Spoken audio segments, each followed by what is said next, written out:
मेरे प्यारे बच्चों, नमस्कार। आज हम पढ़ने जा रहे हैं रदरफोर्ड्स स्कैटरिंग एक्सपेरिमेंट्स के बारे में और फिर हम पढ़ेंगे रदरफोर्ड का इंटरेस्टिंग मॉडल। बच्चों, मैं आपको बता दूं, रदरफोर्ड ने कोई मॉडल नहीं दिया था। रदरफोर्ड ने सिर्फ न्यूक्लियस की खोज की थी अपने एक्सपेरिमेंट से, लेकिन पता नहीं एनसीईआरटी और कुछ किताबों ने मॉडल क्यों दिया है और आपको सिलेबस में भी मॉडल पढ़ना है। तो बच्चों, मैं पढ़ा रहा हूं, लेकिन फिर से मैं बता दूं, ये रदरफोर्ड मॉडल नहीं था। रदरफोर्ड एक्सपेरिमेंट्स के थ्रू सिर्फ न्यूक्लियस की खोज हुई थी। लेकिन बच्चों, चूंकि आपके सिलेबस में है तो मैं पढ़ाने जा रहा हूं आपका दोस्त, आपका चौबीसर, रदरफोर्ड एटॉमिक मॉडल। तो पहले हम जानना चाहेंगे रदरफोर्ड के स्कैटरिंग एक्सपेरिमेंट्स के बारे में। बच्चों, यहाँ शुरुआत होती है हमारी रदरफोर्ड्स स्कैटरिंग एक्सपेरिमेंट की। Rutherford's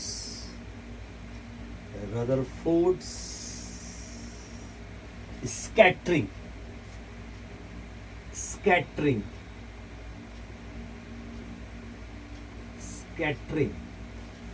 experiments।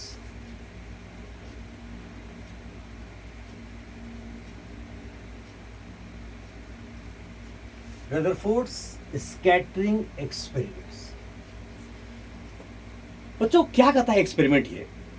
बच्चों, रदरफोर्ड ने जो एक्सपेरिमेंट किया तो उसने क्या किया, इसका कंस्ट्रक्शन बच्चों क्या था। यहां उसने एक लिड ब्लॉक लिया।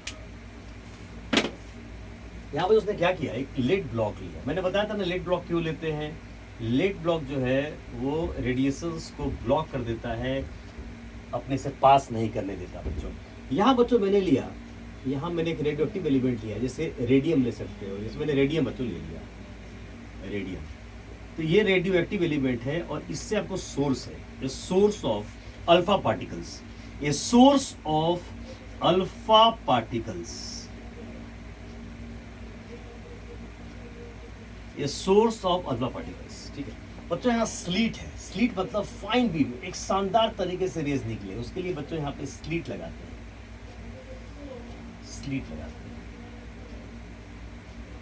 हैं, हम ऐसे रे पास करें बढ़िया से। बच्चों, यहाँ पर एक जेडएनएस स्क्रीन लगा रहता है, सर्कुलर जेडएनएस स्क्रीन लगा हुआ है। यहाँ पर तो लगा हुआ है सर्कुलर जेडएनएस स्क्रीन, सर्कुलर जेडएनएस स्क्रीन।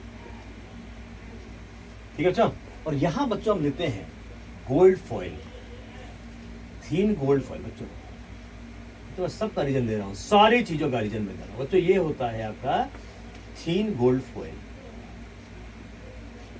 ये है थीन गोल्ड फॉइल, थीन गोल्ड फॉइल, पतली गोल्ड की पत्ती। यहां से बच्चों रे निकली, यहां से रे निकली।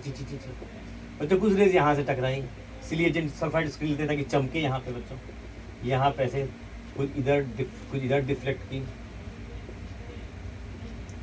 बच्चों कुछ इधर गई, कुछ इधर गई, कुछ इधर गई बच्चों, और कुछ इधर गई।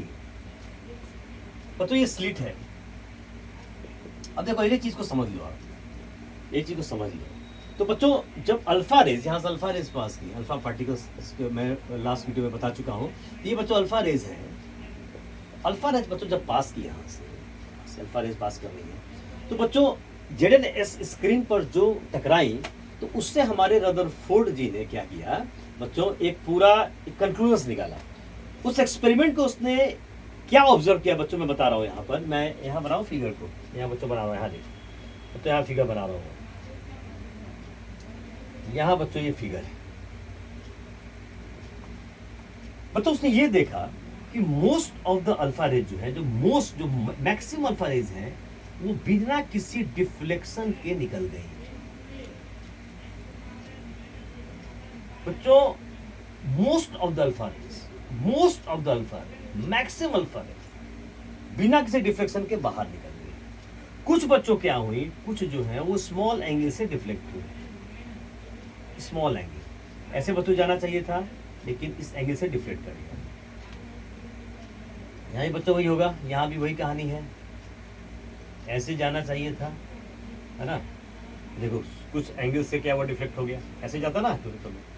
तो जो कुछ क्या हुआ, लार्ज एंगल से डिफ्लेक्ट, जैसे ये ऐसे जाना चाहता है बच्चों, लार्ज एंगल से डिफ्लेक्ट हुआ, देखो यहाँ पर लार्ज एंगल से डिफ्लेक्ट हुआ बच्चों, ऐसे जाना था ना, ये देखो ये एंगल से डिफ्लेक्ट हुआ बच्चों। और जब हम कुछ वेरी फ्यू मतलब 20,000 में एक बच्चों ऐसा हुआ, ऐसा देखो ऐसे जाना चाहिए था बच्चों, ऐसे, लेकिन अब ऐसे ऐसे निकल गया, ऐसे निकला लार्ज एंगल, ये स्मॉल है लार्ज एंगल बच्चों। कुछ क्या हुआ कि गया और वापस आ गया, तो बच्चों यहाँ पर उसने कहा कि वही बोला कि न्यूक्लियस है, एक हैवी पॉजिटिवली चार्ज पार्ट है बच्चों। तो ये जो कंक्लूजन निकाले गए बच्चों, तो एक्चुअली जो कंस्ट्रक्शन था उसका, उसमें लेट ब्लॉक हो लिया। लेट ब्लॉक का है बच्चों कि अल्फा रेज को वो ब्लॉक कर देगा, इधर उधर से जाने नहीं देगा, कहीं और से बस ब्लॉक कर दिया ताकि इधर उधर रेज नहीं जाए बच्चों। स्लिट से क्या होता है, फाइन बीम हमको मिलती है, सीधे बढ़िया सा लाइंस अल्फा रेज की मिल रही है बच्चों। थिन गोल्ड फोल्ड लेने की वजह है, दो वजह है बच्चों। एक तो हम लोग ऐसा कुछ लेते हैं जिसको हम प्रेशर करके पतला कर सकें, इतना पतला कर दें बच्चों, इतना पतला कर दें कि एटम जो है, इतना पतला कर दें कि एटम जो है वो एक लेयर में आ जाए। देख रहे हो, एक लेयर में, कहीं और एटम हमको नजर नहीं आए, एकदम सारे एटम जो है ना एक लेयर में नजर आए। क्योंकि एक्सपेरिमेंट था बच्चों, एक्चुअली अगर यहाँ भी एटम्स होते मान लो, तो टकरा के कहीं कहीं और टकराते, मान लो ऐसे आया, फिर ऐसे मान लो कि एटम यहाँ पर, अब ऐसे ये निकला, यहाँ न्यूक्लियस आ गया, टकरा के क्या करेगा, वैसे हो जाएगा। तो बच्चों ये रदरफोर्ड नहीं चाहता था। रदरफोर्ड क्या करता था, ये क्या चाहता था कि जो एक्सपेरिमेंट हो वो बिल्कुल जेन्युइन हो, सही हो बच्चों। ये तब पॉसिबल था जब सारे एटम जो है, सारे एटम वो एक लेयर में हो, सारे एटम जो है वो एक लेयर में हो, एक लेयर में। तो बच्चों इसलिए मैंने एक एटम को आपको दिखा दिया कि ये एक्सपेरिमेंट पाया गया बच्चों। तो गोल्ड फोल्ड लेने की वजह, एक तो हम बहुत प्रेशर देकर उसको पतला कर सकें, दूसरा बच्चों इंपॉर्टेंट है, याद रखो ये हम वही चीज लेते हैं जो रिएक्टिव नहीं है। और आपको पता है कि गोल्ड जो है नोबल मेटल माना जाता है, इसकी रिएक्टिविटी ऑलमोस्ट 0 होती है। अगर बच्चों रिएक्टिव हो जाएगा तो तुरंत एयर से क्या हो जाएगा, ऑक्सीडाइज हो जाएगा, कोई प्रोडक्ट बना, कुछ नया कंपाउंड बना लेगा। तो बच्चों गोल्ड या कोई नोबल मेटल ऐसा नहीं करता, इसलिए बच्चों गोल्ड लिया गया था कि गोल्ड की रिएक्टिविटी ऑलमोस्ट 0 होती है। तो बच्चों ये दो रीजंस के चलते हम यहाँ पर थिन गोल्ड फोइल लेते हैं। तो बच्चों ये पूरा एक कंस्ट्रक्शन था, और यहाँ पर उसने ये देखा कि मोस्ट ऑफ जो अल्फा पार्टिकल्स होती थी वो pass through without any deflection. मतलब ये अल्फा पार्टिकल्स हैं जो जा रही हैं, अल्फा पार्टिकल्स कह दो, अल्फा रेज बोल दो, जो आपकी इच्छा, alpha rays without any deflection.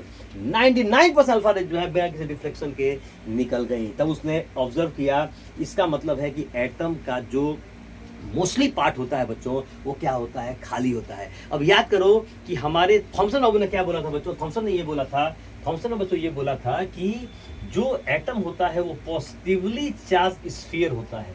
याद करो, पॉजिटिवली चार्ज स्फीयर होता है जिसमें इलेक्ट्रॉन्स गड़े होते हैं, याद है बच्चों, याद है। और एक्चुअली ये रदरफोर्ड जो है वो थॉमसन का स्टूडेंट था, और रदरफोर्ड प्रूफ करने गया थॉमसन सही है, लेकिन वो उसने ही गलत साबित कर दिया। कि उसने बोला कि अगर ये मॉडल सही है तो अगर अल्फा रे निकलेगी कहीं से भी तो टकराएगी जरूर, क्योंकि पॉजिटिव पार्टिकल्स पूरे में है। तो अगर बच्चों ये मॉडल सही रहता तो अल्फा पार्टिकल्स को मोस्टली स्पेस से पास नहीं करना चाहिए था, वो कहीं भी जाती डिफ्लेक्ट हो जाती। बच्चों ऐसा नहीं हो रहा था, इसका मतलब है कि थॉमसन मॉडल हमारा गलत हो गया, थॉमसन मॉडल वाज रॉन्ग। और रदरफोर्ड ने बोला कि नहीं, हमारे गुरुजी का मॉडल सही नहीं है, और उसने ये बोला कि most of the alpha rays अगर पास कर जा रही है बिना डिफ्लेक्शन के, इसका मतलब है कि एटम का मोस्टली पार्ट क्या है, खाली है। बच्चों उसने ये देखा कि 10,000 में से एक जो थी वो छोटे एंगल से डिफ्लेक्ट हो रही थी, और वेरी फ्यू 20,000 में एक लार्ज एंगल से डिफ्लेक्ट हो रही थी बच्चों। तो उसने ये कंक्लूजन निकाला कि अल्फा रे का मतलब क्या होता है, अल्फा रे का मतलब होता है हीलियम के ऊपर पॉजिटिव चार्ज, हीलियम 2+। तो बच्चों इसका मतलब है कि अगर अल्फा रे जा रही है और डिफ्लेक्ट हो रही है, या जा रही है वापस आ रही है, इसका मतलब है कि एटम के सेंटर पर एक पॉजिटिवली चार्ज पार्ट है, एटम के सेंटर पर एक पॉजिटिवली चार्ज पार्ट है, तब रदरफोर्ड ने उसका नाम बच्चों क्या दिया, न्यूक्लियस दिया। क्या दिया, न्यूक्लियस।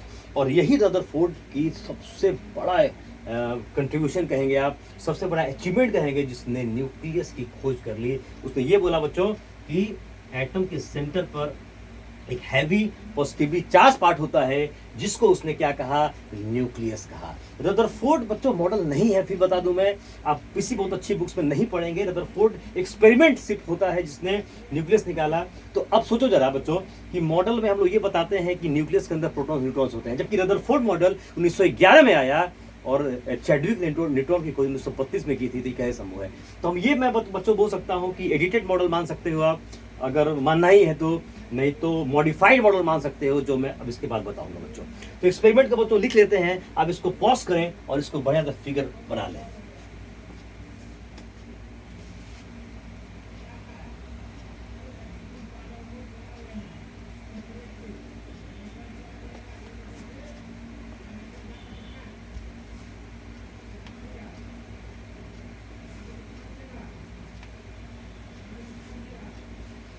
ओके बच्चों, अब जो एक्सपेरिमेंट था उसके पॉइंट्स क्या क्या थे बच्चों। पहला जो पॉइंट था, जो फर्स्ट पॉइंट हमने ऑब्जर्व किया बच्चों, जो फर्स्ट पॉइंट हमने ऑब्जर्व किया वो बच्चों क्या था, जो फर्स्ट पॉइंट हमने ऑब्जर्व किया वो बच्चों क्या था, पहला पॉइंट जो हमने ऑब्जर्व किया वो बच्चों क्या था, पहला पॉइंट था कि मोस्ट एक्सपेरिमेंट के जो इम्पॉर्टेंट थे, most of alpha particles, most of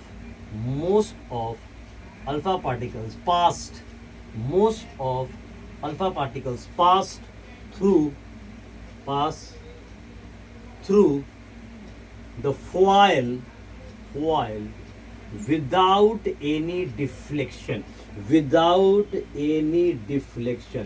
बिना किसी डिफ्लेक्शन के पास कर गई। ये इंडिकेट करता है कि एटम का मोस्टली पार्ट क्या है, खाली है।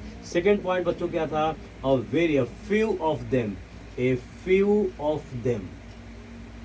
a few of them were deflected, a few of them were deflected through small angles,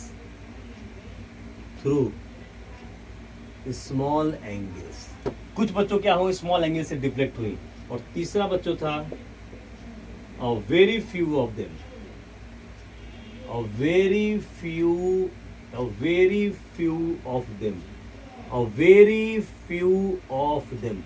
one in 20,000,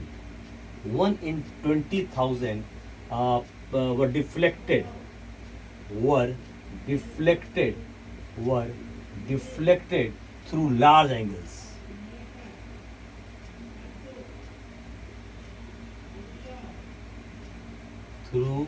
large angles, or turned back